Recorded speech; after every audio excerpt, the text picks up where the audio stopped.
Now, one, I got a DNA test with my ex-wife. It took time. The reason is I couldn't even hardly work when I was fail on base, right? I could still do the delivery jobs of the, you know, med boards, right? I could do that. That was easy. That was easy. That's why I got my E3 back. Eat retard, right? Retardo, right? I'm using that as a musical term, means slow. If you don't know what it means, right?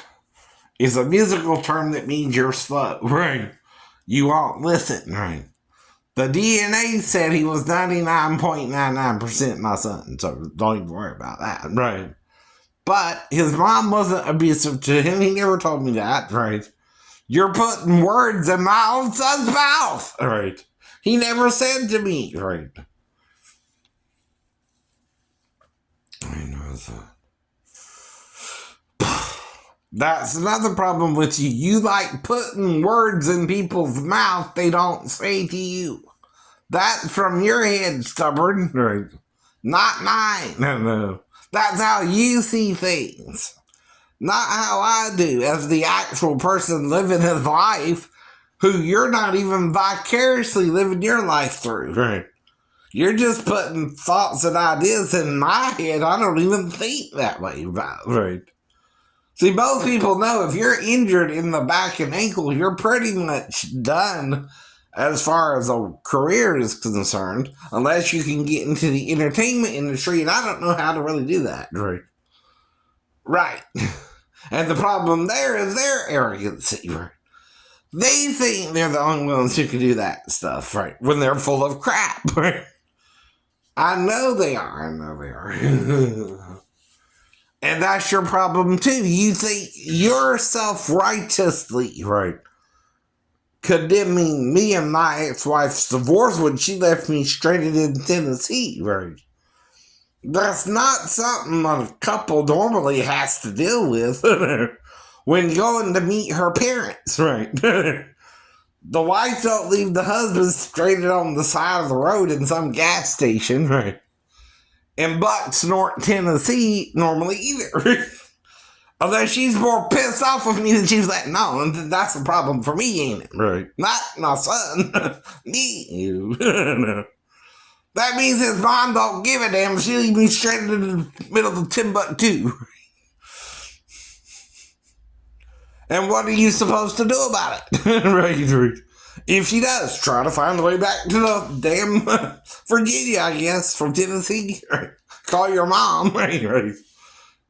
See, some of this is proven. Right. This is an actual event my mom knows I had to call her about. Right. So whatever bull crap you're sprouting don't matter to me or my ex-wife. We know you're lying about that particular incident too, right? And she wasn't no angel, but nor was I perfect, right? For her either. I had issues too, right? I, again, don't act like I'm better than my son or worse than my son either. I don't know nothing about him, right? I ain't heard from him in a while.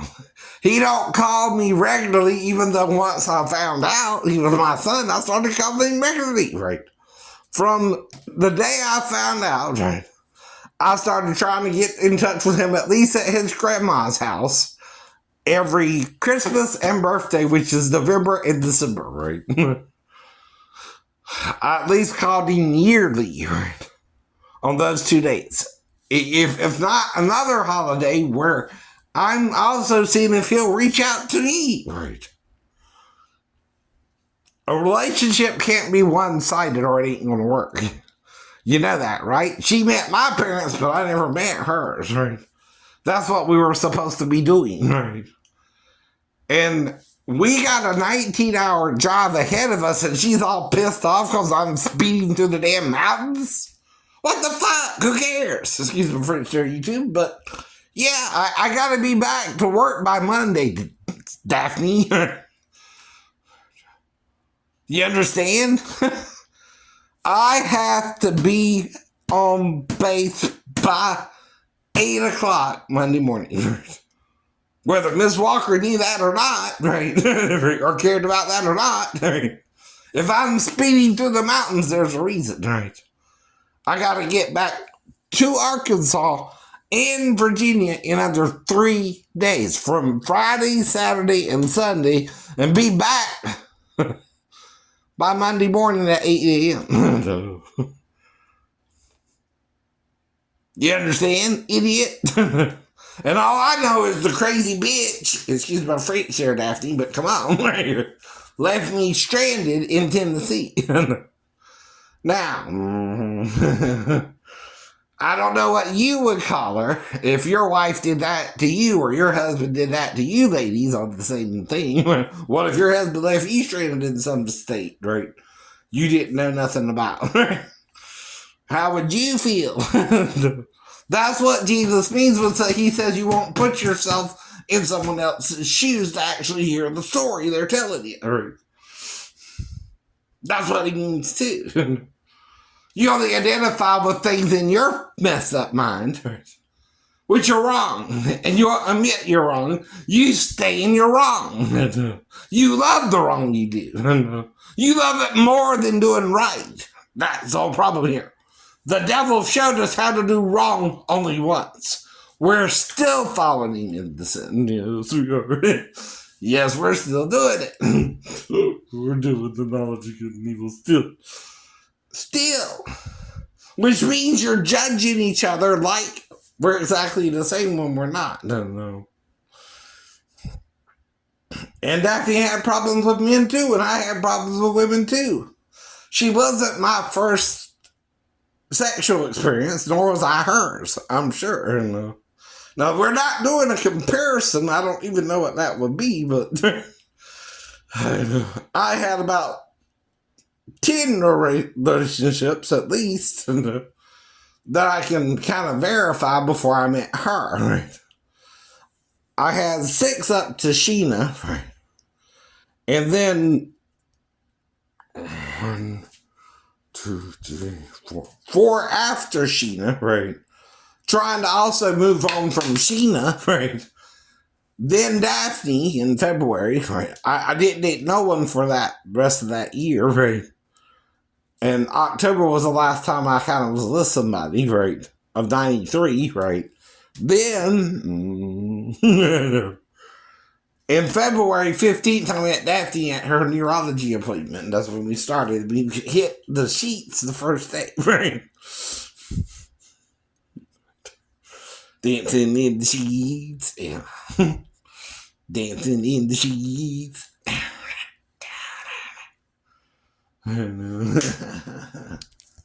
Something like that. But I'm used to meeting women like that. Who suddenly want sex with me and I don't know why, but I'm game, right? And I could tell they wanted to go all the way with me and knew I would do them somewhat decently, right? And they would be okay after the sex too, right? I don't beat my women or choke my women out or right crazy stuff you're talking about on YouTube. But no one does know unless they go to the video. You're right. But that ain't what controls your behavior during the day. Other people do. By interfering with your life. By telling people about you when they don't even know you or have a clue about you. That's what people do, right? That's called gossip. Boys and girls, right? Do it. And it's why you're so messed up right now and don't even give a damn. Do you? No. You don't? Oh, and I'm wearing a green shirt now, buddy. Not a blue shirt. I didn't even wear that one 24 hours, but here's the thing, right? When you wear a shirt, do you take it off when you go to bed? Do you put it back on the next morning? Is that a crime? I ain't even worn the shirt 24 hours. What the hell are you talking about? But did I wear it kind of 2 days in a row? Kind of. Thursday and Friday I was in it. You know why? It shouldn't be that dirty for even 24 hours to 48 hours. Who cares? I'm not doing nothing. It's starting to get cold in Georgia. When it gets cold, you ain't gotta sweat like you sweat during the summer. Right. So that means all you need is a little deodorant and you're fine. And take a bath about 2 or 3 days. Right. At least two. Right.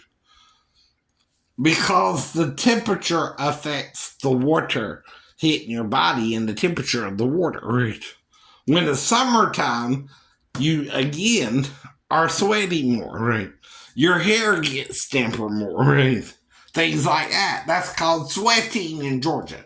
That's why it looks to you like it's receding when it's not. Right. It's getting wet, idiot. How many times I gotta tell you that? Then it dries and gets bouncy, fuller, whatever you want to call it. That's the thing for some people too. See, their hair gets fuller or damper. Right? When it gets damper, some people have dampering in their closet so it don't get damp and moist in there. Right? Well, that's what happens with someone's hair when they're in Georgia. It sweats, right? And it gets damp. And when it gets damp, it gets fine again. Right? The hair gets smaller. It's not as fuller. Right? But it's still the same amount of hair. That ain't changed anything. Right? God, what's wrong with you? I know. And your problem is you only see through your point of view and no one can tell you you're wrong either. That's worse than a Godhead complex. We're not all the same. We're not cookie cutter, same person, same bad time, same bad channel either. We're slightly different, some of us.